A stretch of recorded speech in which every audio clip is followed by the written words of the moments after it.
तो भारतीय जनता पार्टी ने हरियाणा में 10 लोकसभा सीटों में से 8 पर उम्मीदवार उतार दिए हैं, लेकिन भूपेंद्र सिंह हुड्डा के गढ़ रोहतक और भजनलाल परिवार के गढ़ हिसार में पेच अभी तक फंसा हुआ है।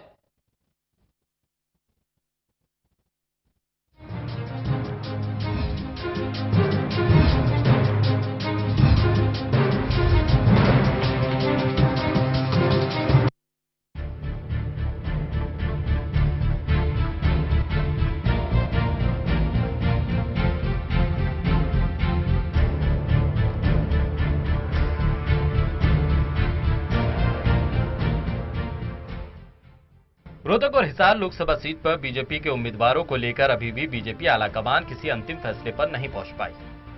पार्टी के सूत्र बता रहे हैं कि बड़े दावेदारों पर अंतिम चरण की चर्चा के बाद इन सीटों पर अगले 2-3 दिनों में फैसला हो सकता है। बीजेपी सूत्रों का दावा है कि महेंद्रगढ़ भिवानी में जाट उम्मीदवार के ऐलान के बाद एक और सीट पर जाट उम्मीदवार उतारा जाएगा और एक सीट पर नॉन जाट यानी हिसार और रोहतक में किसी एक सीट पर जाट उम्मीदवार को दूसरी सीट पर नॉन जाट उम्मीदवार के नाम पर अंतिम मोहर लगेगी। हिसार लोकसभा सीट पर कांग्रेस के एक बड़े नेता का भी नाम जोर शोर से चल रहा है। सूत्रों के मुताबिक बीजेपी नेताओं से मीटिंग का दौर जारी है। अगर बात बनी तो इस सीट पर कांग्रेस के नेता पर बीजेपी दांव लगा सकती है। इसके अलावा बीजेपी प्रदेश अध्यक्ष सुभाष बराला, रणवीर गांगवा और कैबिनेट मंत्री चौधरी बीरेंद्र सिंह के बेटे भी बड़े दावेदारों में शामिल हैं। भूपेंद्र सिंह हुड्डा का गढ़ माने जाने वाली रोहतक सीट पर बीजेपी एक कांग्रेसी नेता पर दांव आजमा सकती है। पिछले दिनों भी इस कांग्रेसी नेता को बीजेपी में शामिल होने की खूब चर्चाएं थी, लेकिन खबर आम होने के बाद मामला खटाई में पड़ गया। एक बार फिर उन्हीं को रोहतक से टिकट देने पर चर्चा गर्म है। इसके अलावा जिन नामों पर पार्टी विचार कर रही है उसकी बात करें तो जाट प्लस पंजाबी कॉम्बिनेशन के साथ para Olympic medallist Deepa Malik का नाम भी चर्चा में। दीपा मलिक पंजाबी हैं और उनकी शादी जाट परिवार में हुई है। वहीं पूर्व कांग्रेस सांसद और बहुजन समाज पार्टी के पूर्व नेता अरविंद शर्मा को बीजेपी रोहतक भेजने के लिए शुरू से ही तैयार है, लेकिन खुद अरविंद शर्मा रोहतक को लेकर ज्यादा उत्साहित नहीं है। हालांकि उनके नाम पर भी पार्टी गंभीरता से विचार कर रही है।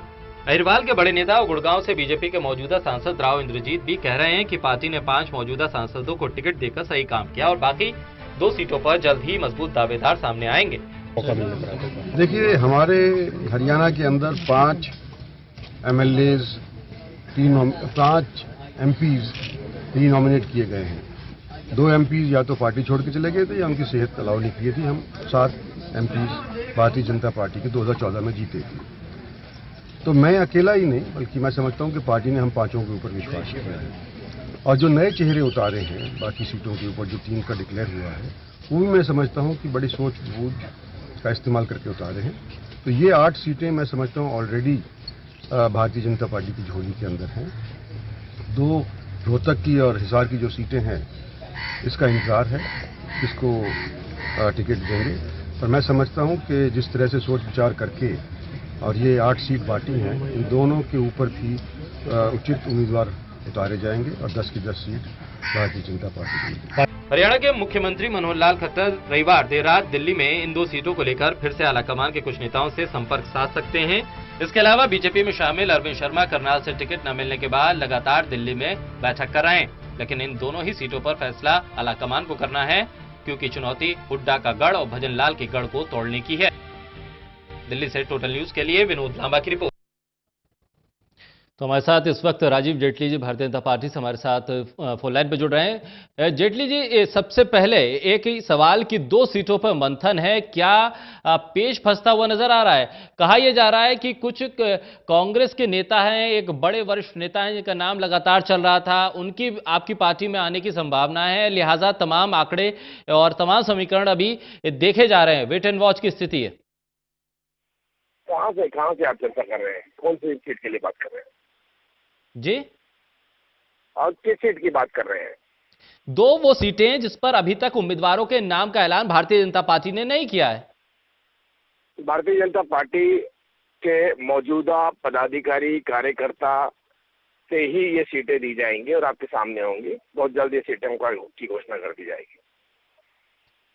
जिस तरह से ये 8 सीटों पर आपने 5 अपने जो सिटिंग सांसद हैं उनको ही टिकट दिया है, कहा यह जा रहा है कि रिपोर्ट चाहे निगेटिव भी आ रही हो उन सांसदों की, लेकिन आपने गुटबाजी से बचने के लिए उन्हीं को एक बार फिर से टिकट दिया है।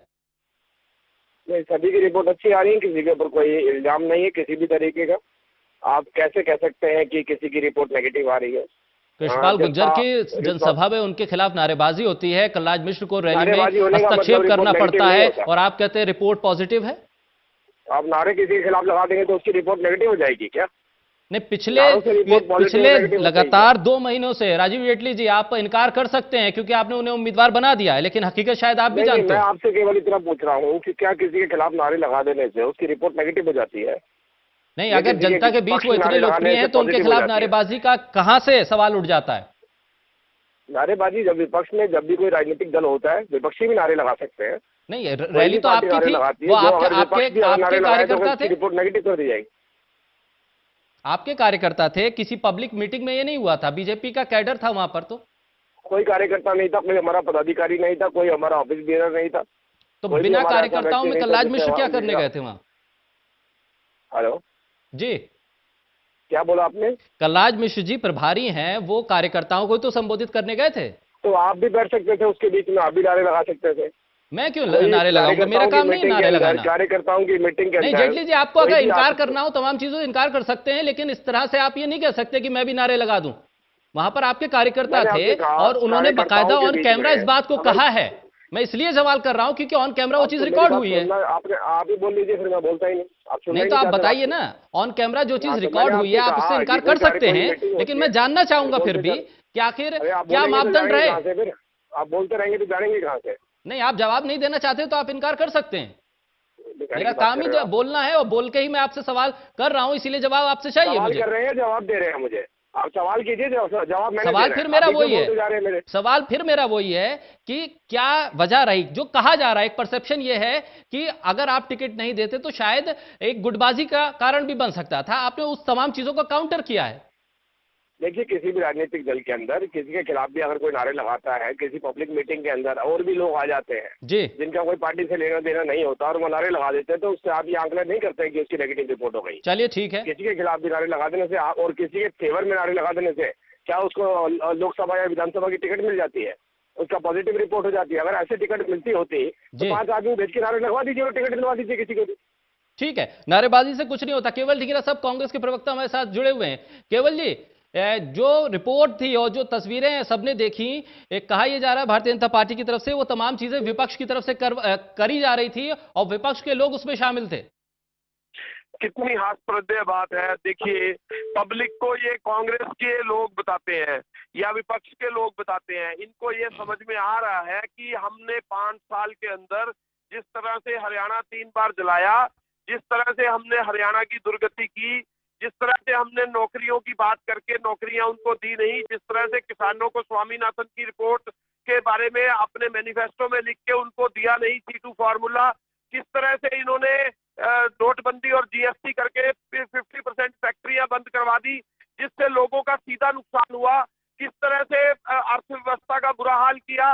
और अब ये जब इलेक्शन में जाएंगे तो इनके खिलाफ नारेबाजी तो लोग लगाएंगे और काले झंडे दिखाएंगे, और जब काले झंडे दिखते हैं, इनकी किरकिरी होती है, तो ये लोग पुलिस प्रशासन को बोलते हैं कि किसी आदमी को अगर काले झंडे है तो उसके कोट भी उतरवा दो, उसकी पैंट भी उतरवा दो, उसके कपड़े भी उतरवा दो। तो अब ये इस तरह के हथकंडे बीजेपी अपना रही है। लेकिन हम 5 साल से लगातार जब चैनल पे बात करते हैं तो हम इनका जो आईना है इनको दिखाने का काम कर रहे थे, लेकिन ये लोग इस चीज को मान नहीं रहे थे। अब वही चीज जो है प्रैक्टिकली लोगों के सामने आके दिख रही है। अब इनको मिर्ची भी लगती है अगर एंकर सवाल पूछ लेता है कि आपके नारे लग रहे हैं, तो ये विपक्ष के ऊपर उंगली कर देते हैं। आपको ये बताना चाहूंगा, इनकी 10 की 10 सीटें जा रही हैं और मुख्यमंत्री चाहे जितनी मर्जी लुभावने सिलेंडर देने के या और वायदे कर ले, इस वायदों से अब कुछ नहीं होने वाला। इनके खिलाफत में लोग जो है सड़कों पे उतरे और इनकी खिलाफत हमेशा हुई। अब लोग वोट की चोट से इनको 2019 के इलेक्शन में जवाब देने जा रहे हैं। ठीक है, प्रवीण आत्रे साहब इंडियन नेशनल लोकदल से हमारे साथ जुड़े हुए हैं। आत्रे साहब, क्या लग रहा है, आप देख रहे होंगे तमाम हरियाणा की सियासत को, आपकी पार्टी में क्या कुछ चल रहा है? भारतीय जनता पार्टी ने 8 उम्मीदवारों के नाम का ऐलान कर दिया, कांग्रेस भी कह रही है 10 की 10 हम लड़ेंगे, लेकिन आपकी पार्टी का स्टैंड अभी तक क्या है? क्या गठबंधन पे जा रहे हैं या उम्मीदवारों के नाम पर अब कुछ प्रक्रिया आगे बढ़ी है आपकी पार्टी में? आप क्या पूछ रहे हैं आत्रे साहब? हेलो प्रवीण जी, आवाज मिल रही है आपको? नहीं शाकिर, आपकी आवाज बहुत कम है, नहीं सुन पा रहा हूँ प्रॉपर में। प्रवीण जी, मेरा सवाल ये है कि भारतीय जनता पार्टी ने 8 सीटों पे उम्मीदवारों के नाम का ऐलान कर दिया है। कांग्रेस कह रही है कि 10 की 10 वो अकेले लड़ रहे हैं। आपकी पार्टी का क्या स्टैंड है? आप क्या किसी गठबंधन के साथ जाएंगे? कब तक आपके उम्मीदवारों के नाम को लेकर जो एक तरह से सस्पेंस है वो खत्म हो पाएगा? देखिए शाकिर, किसी तरह का सस्पेंस नहीं है। आपको भी याद होगा, अभय सिंह जी ने बाकायदा प्रेस कॉन्फ्रेंस में स्पष्ट तौर पे कहा था कि हम अपने उम्मीदवार 14 अप्रैल 15 अप्रैल को घोषित कर देंगे। और 14 अप्रैल 15 अप्रैल आने दीजिए, उम्मीदवारों की लिस्ट जो है वो पब्लिक डोमेन में मीडिया के सामने ले आएंगे। कोई राजनीतिक दल अपने उम्मीदवार कब घोषित कर रहा है, किसको कहां से चुनाव लड़वा रहा है, ये हमारा विषय नहीं है। इंडियन नेशनल लोकदल 10 की 10 सीटों पे चुनाव लड़ेगी और जैसा कि हमने पहले कहा 14 अप्रैल 15 अप्रैल को हम अपने उम्मीदवारों की घोषणा कर देंगे। चलिए, बहुत शुक्रिया आप सभी लोगों का। प्रवीण अत्रे साहब आपका बहुत शुक्रिया, राजीव जेटली जी आपका भी बहुत शुक्रिया, और केवल ढींगरा साहब आपका भी बहुत शुक्रिया। तो हरियाणा की सियासत में अब टिकटों को लेकर जो सस्पेंस है वो भारतीय जनता पार्टी में लगभग छठता सा जा रहा है। 8 सीटों पर उन्होंने उम्मीदवारों के नाम का ऐलान कर दिया। कांग्रेस की तरफ से भी यह स्थिति आ गई है। कांग्रेस ने कह दिया है कि किसी तरह का कोई गठबंधन हरियाणा में नहीं होगा। अकेले दम पर कांग्रेस 10 की 10 सीटें पर मैदान में जाएगी और इंडियन नेशनल लोकदल भी बहुत जल्द अपने उम्मीदवारों के नाम का ऐलान करेगा। तो वहीं भारतीय जनता पार्टी ने एक तरफ जहां 8 सीटों पर प्रत्याशियों के नाम का ऐलान किया है, तो वहीं अरविंद शर्मा करनाल से टिकट चाह रहे थे। बताया जा रहा है कि अरविंद शर्मा कांग्रेस के संपर्क में हैं और करनाल से कांग्रेस अरविंद शर्मा को टिकट दे सकती है। करनाल पानीपत से बीजेपी की लोकसभा टिकट पा चुके पानीपत निवासी संजय भाटिया और उनके समर्थक अब प्लानिंग कर रहे हैं कि कश्ती कैसे पार लगे, क्योंकि चुनावी राजनीति रेत की दीवार की तरह होती है, जाने पासे कैसे पड़े। संजय भाटिया के समर्थकों की नजर अब भी करनाल लोकसभा के कांग्रेस उम्मीदवार पर टिकी है।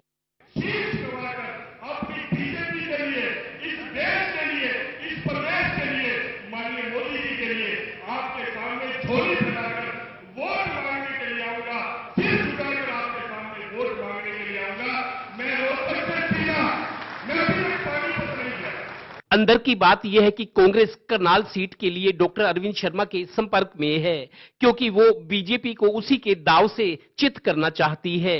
सूत्रों का कहना है कि बीजेपी ज्वाइन करने से पहले पार्टी को लगता था कि डॉक्टर अरविंद शर्मा कांग्रेस के मजबूत प्रत्याशी हैं। अगर उन्हें तोड़कर अपने साथ मिला लिया जाए तो पार्टी के लिए अच्छा होगा। बीजेपी ने उन्हें लपक तो लिया, पर टिकट न मिलने से पंडित जी अब मायूस हैं। उनके समर्थकों की दलील है कि पंडित जी के रोहतक से बीजेपी की टिकट पर चुनाव लड़ने पर अभी सोच विचार चल रहा है। उधर कांग्रेस का संपर्क होने से वो अब ऊहापोह में है, क्योंकि कांग्रेस में करनाल से अगर अरविंद शर्मा जीत भी जाते हैं तो उन्हें विपक्ष में बैठना पड़ सकता है।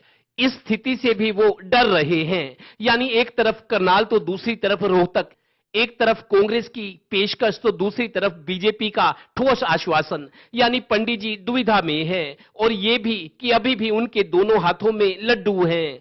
संजय भाटिया का दारोमदार और दाव डॉक्टर अरविंद शर्मा के फैसले पर टिका है। वो क्या करते हैं? सियासत को समझने वाले कहते भी हैं, चुनाव रेत की दीवार की तरह होता है, खड़ी रहे तो खड़ी रहे, ढहते भी देर नहीं लगती।